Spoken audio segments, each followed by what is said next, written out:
Music Desk.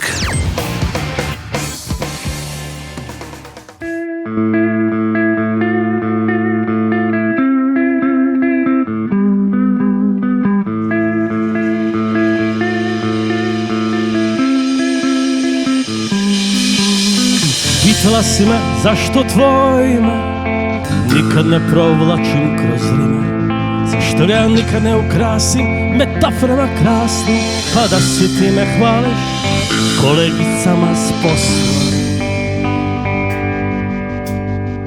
Ma nema šanse, nema tih para da mi ikad budeš dio repertoara, pa da tvoje ime pjevuši ko stigne, da si svako tek tako na brzinu puni tišinu.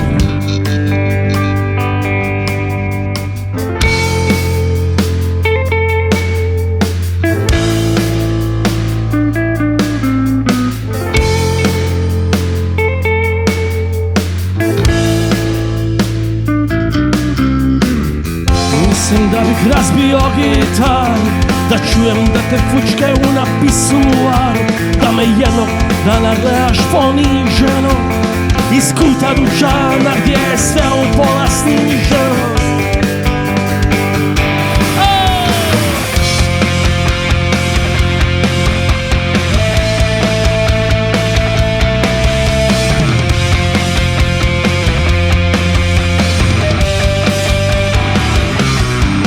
Ova pjesma o tebi koja si mi sve na svijetu, ovaj pokušaj da kažem neizrecivo, nikad se neće naći na nekom CD-u. Imati naslov, cijenu i barkod,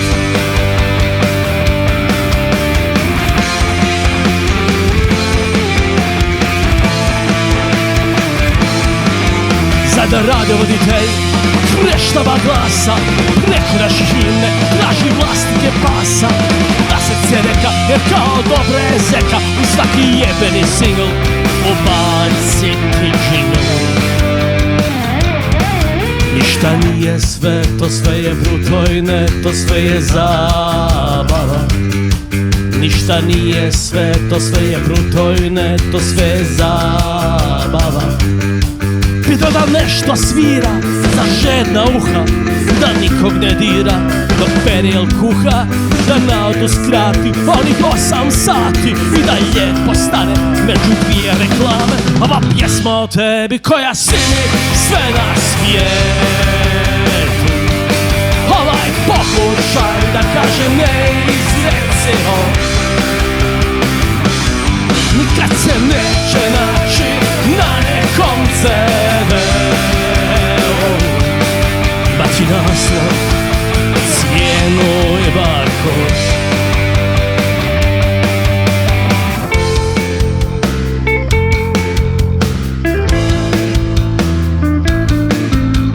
Pitala si me zašto tvoj ime nikad ne provlačim kroz rime, zašto ga nikad ne ukrasim metaforama krasnim, pa da se ti me hvališ kolegicama s posla.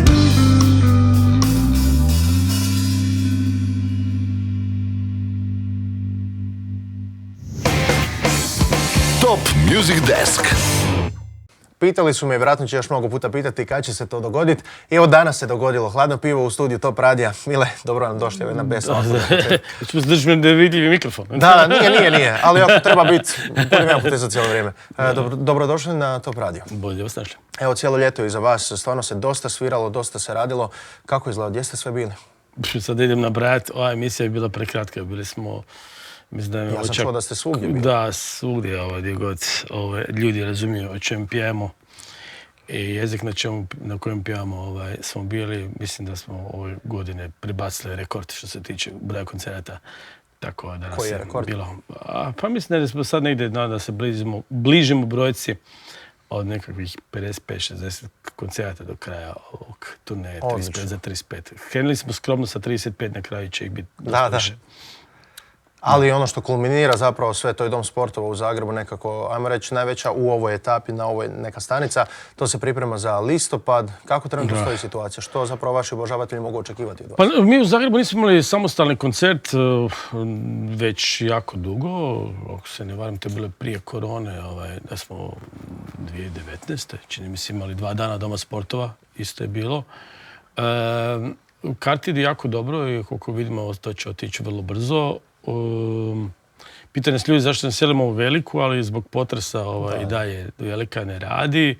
Šalata je također oštećena, ali evo, hvala Bogu, svira se u nekakvim smanjenim okvirima. Pa ćemo vidjeti, kartelom ide super, mi ćemo prošarati kroz ovih 35 godina, pokušat ćemo zadovoljiti fanove onih stare fanove koji su nas čuli još tako smo imali duge kućave kose i to, pa sve do ovih novih fanova.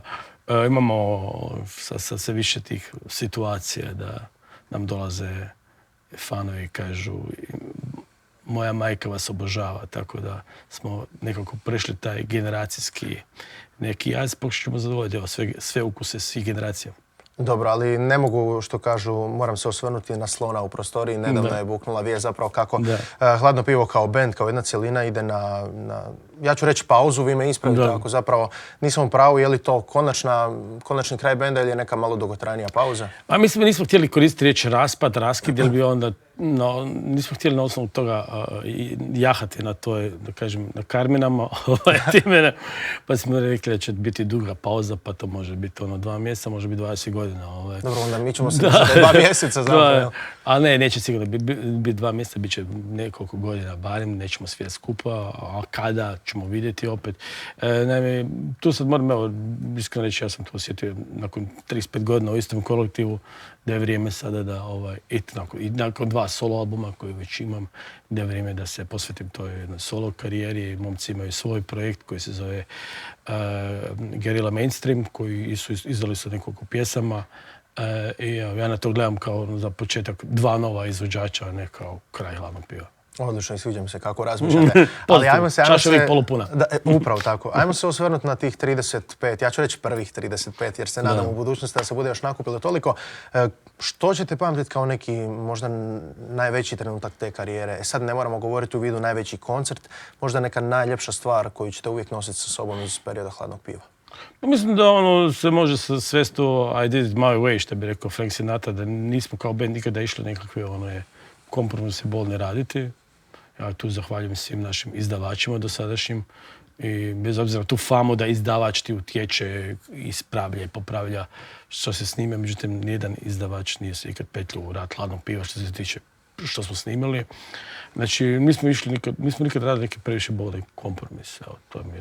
A sad od koncerata, pa vjerojatno ovi rani koncerti kad se tek pentraš po toj nekakvoj listi popularnosti, pa kad prvi put u klubu nekom vidiš da svi znaju ove tekstove, to znači dani kseta i kad smo tek još bili od studentskih bendova. Pa onda prvi Dom sportova, baš ta mala dvorana, kad su nam prvi put došli roditelji na koncert i vidjeli da se tu ne radi samo o nekom mladenačkom hiru, nego da tu ima i puno ljudi, a samim tim naravno i nešto i novaca o cijeloj toj priči, da to nije samo bježanje od škole. To nam je bilo, naravno, jedan od ključnih koncerata. I poslije toga, naravno, Šalata i sve te velike koncerte koji su došli poslije toga.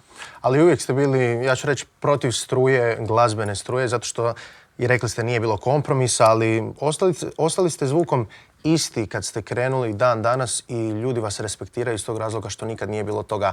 Ajmo se sad malo prikloniti vremenu u kojemu jesmo. Pa ti bi se baš tu složio. Ima puno fanova koji kažu da smo izgubili taj zvuk s početka, koji bi htjeli zvučimo kao na prva 2-3 albuma.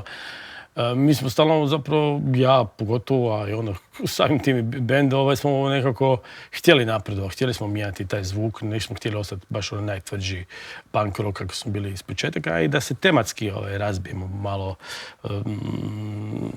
očekivanja. Znači, ti se stalno kao muzičar i kao bilo koji umjetnik, ti se cijelo vrijeme boriš protiv očekivanja svoje publike. Ne želiš. Oni ti strpaju neku ladicu, a ti baš ne želiš biti. Tamo želiš malo napraviš neku pjesmu koja je s tamburicama i sa klavirom i svim tim što on razočara nekog starog fana koji bi htio cijelo vrijeme da bijesno nabijaš po gitari. Tako da, po meni je važan za emancipaciju muzičara da se, kako ide protiv struje, da ide i protiv očekivanja svoje publike. Onda ako već jest bila ta neka, reću, glazbena promjena, progresija, kako već, što je vama osobno, evo, i kao pojedincu i kao bendu draže? Hladno pivo s početka ili hladno pivo danas? Hladno pivo danas, hvala Bogu, da. Inače se ne bi mijenjao to što ja sam danas, da sam htio biti. Mislim, zato što to je, kad bih rekao, kao odjevanje. Znači, ti se ne odjevaš danas kako se odjevao sa 16 godina, niti se ja. Doduše, ja sam kažem hlačima, sam se odjevao tako 16. Ja sam možda loš primjer za to. Ali da, nekako drugačije su ti ukusi što se tiče jela, što se tiče odjevanja, što se tiče filmova, knjiga. Sve se to nekako mijenja kroz godine i tako bi trebalo i biti sa pjesama koje radiš, koje izvodiš i sa pakiranjem tih pjesama. Mislim da treba biti prilagođeno trenutku jer inače se vrlo lako nađeš u situaciji da se pretvaraš na bini nešto što nisi, a to nije dobro. Dobro, ali evo sad je uzbudljiv period zapravo i pred vama i pred bendom. Možda je glupo pitati, ali zašto solo karijera? Je li neki poseban razlog i mislite da su to neki, možda ima više benefita ako ste solo nego s bendom? Ili? Ne, benefita nema baš nekih, zato što, mislim, hladno pivo uhodani stroj za koji se svi znaju u cijeloj regiji. Mi sviramo velike koncerte, velike festivale za ozbiljne honorare u cijeloj regiji. Kao solo izvođač si opet negdje nekoliko stepenca ispod. S jedne strane imaš potpunu slobodu u smislu bend je uvijek kompromis, što je prirodno. Znači, mislim da u krajnjoj liniji ti si uvijek zapakiran u nekakve bendovske okvire i umjeća i sviračka i to sve. Ovdje kao solomidnik s jedne strane imaš potpunu slobodu, s druge strane imaš potpunu odgovornost. Da ne bih nikom preporučio da raspusti uspješan veliki bend i krenuo solo karijeru ako ima bilo kakvih drugih namjera osim umjetničkih. Neke pjesme već su spremne. Zapravo kad možemo očekivati nešto pod vašim, sad mogu reći, samostalnim osobnim imenom? Prva pjesma će se pojaviti, kako stvari stoje u prvom tjednu 11. mjesecu. Radi se o jednoj slikovnici koja je napravljena po mojoj pjesmi. Slikovnicu je napravio naš poznati ilustrator Tomislav Torjanac. To će izaći pod Profilom, izdavačka kuća Profil, i on je po jednoj mojoj novoj pjesmi napravio pjesmu koja se dotikava djece, curica u ovom slučaju, i nekakvom potrebi za individualnom, za slobodom, za otporom nekakvom tom mainstreamu koji su izložene, pogotovo male curice. Ja imam jednu malu čerku i vidim koji je to pritisak od odjevanja do stylinga, do svih tih TikTokova i svega toga. Da, vremena si mijenja, to smo već konstatirali. Da, i to je nešto će se pojaviti, a onda sljedeće godine u 3. mjesecu će negdje se izaći solo album. Odlično. Do solo albuma još ćemo uživati uz još 3 pjesme Hladnog piva. Slušali smo Pitala si me, što nas čeka u nastavku? Čućete Trening za umiranje, nešto za stare fanove, Nije sve tako sivo, naravno, i pjesma savršena nakon godišnjeg odmora, Fotoaparat. Odlično. Mile, hvala vam. Izvolite, ovaj naš pod i naša atmosfera sva je vaša. Uživajte i dajte nam još jedan taj mali koncert. Hvala puno. Ćao. Top Music Desk.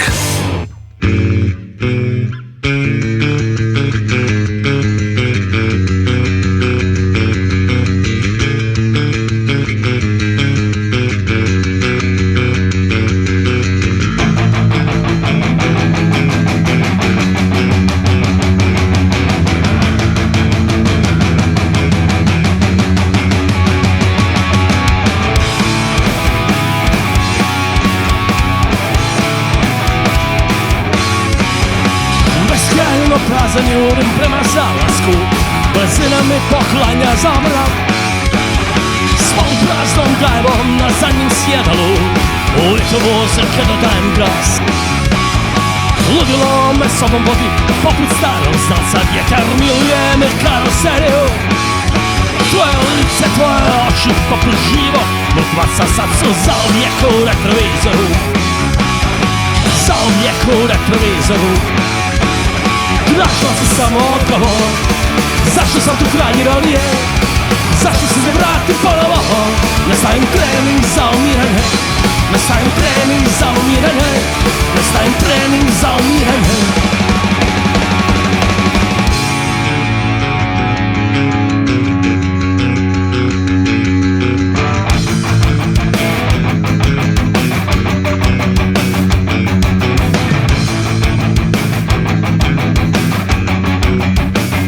Ako noćas vijesti jave da sam nestao bez traga, smiri se, ne plači od sreće. Moj pokvareni osmijeh dobro pogleda, vidjet ćeš đubre kao ja ne umiram. Vidjet ćeš đubre kao ja ne umiram. Vidjet ćeš đubre kao ja ne umiram.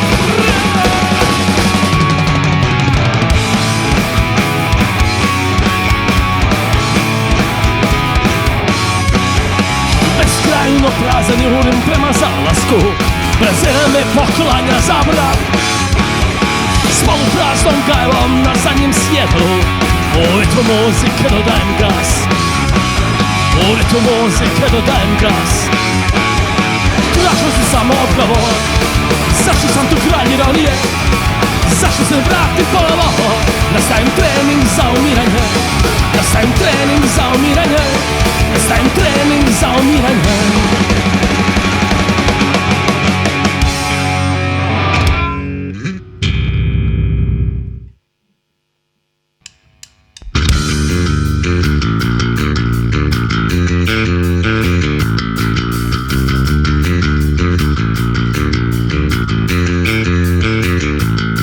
Red tu je red bijesa, zbog SMS-a tvoje duševno stanje je poput lazanje. Zar da tebi da štedi, da te tako uvrijedi? Crvenu u licu nježiš mirne ko piva.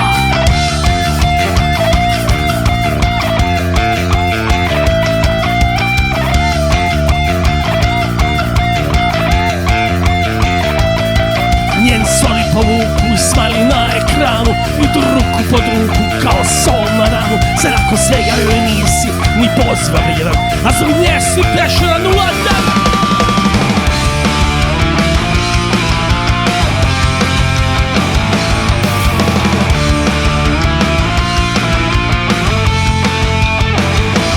Barem te niko neće učiti za francuskom dramom. Posudit će se film sa Jean-Claude Van Damme. Spolfil je bez boje i odreci od soje. Bojiš ko sebe, sve vredove svoje. Pa tu to ti sad treba par promila i barem tona testosterona. Nije sve tako sivo. Nije sve tako sivo kad imaš s nekim otužno pivo. Nije sve tako sivo, nije sve tako sivo. Nije sve tako sivo kad imaš s nekim otužno pivo. Nije sve tako sivo.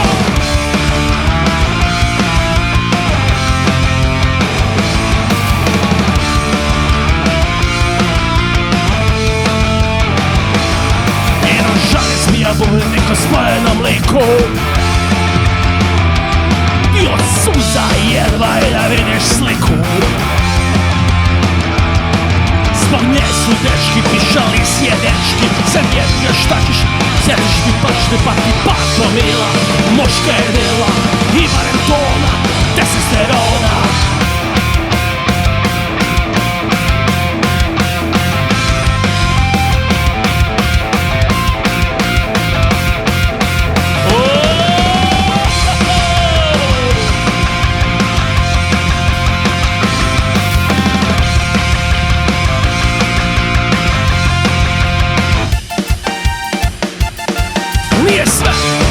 Nije sve tako sivo. Nije sve tako sivo kad imaš s nekim otužno pivo. Nije sve tako sivo, nije sve tako sivo. Nije sve tako sivo kad imaš s nekim otužno pivo. Nije sve tako sivo. Da. Možeš napraviti da pjesma bude malo bolja? Ma ne, nikako. 1, 2, 3 i... Nije sve tako sivo. Otišla pivo. Nije sve tako sivo. Otišla pivo. Sve tako sivo. Otišla pivo.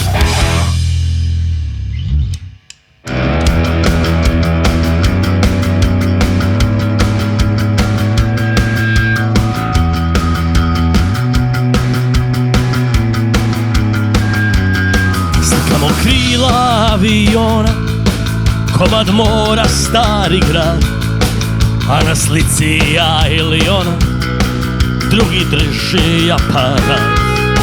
Ko da je strašno komično biti gdje nismo obično. Mi se cenimo kameri ko oni glupi američno, govori cheese. Iza nas more il planina, kao fototapeta nekog dalekog svijeta, a blijeda lica spaljena od blica dokazuju da smo bili tu, bili smo tu i tu, tu i tu, tu i tu, tu i tu, bili smo tu i tu, tu i tu.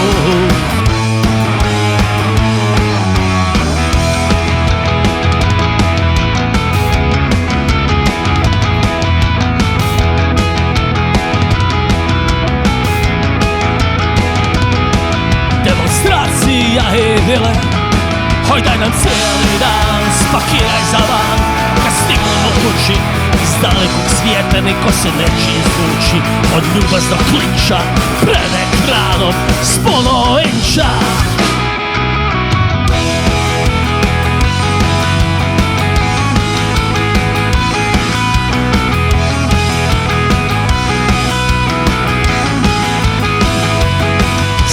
Bose domorodce koji ne mare za novce, drži čvrsto aparat, domaći nije za vjerovat. Ko da je strašno komično biti gdje nismo obično.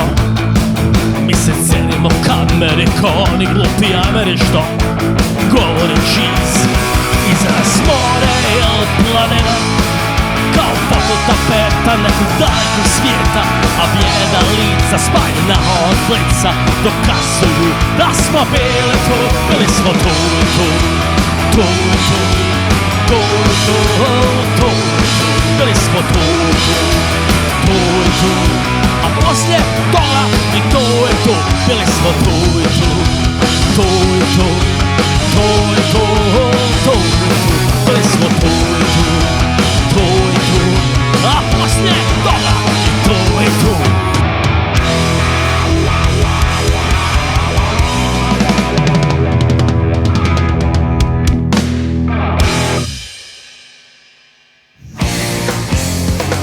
Top Music Desk.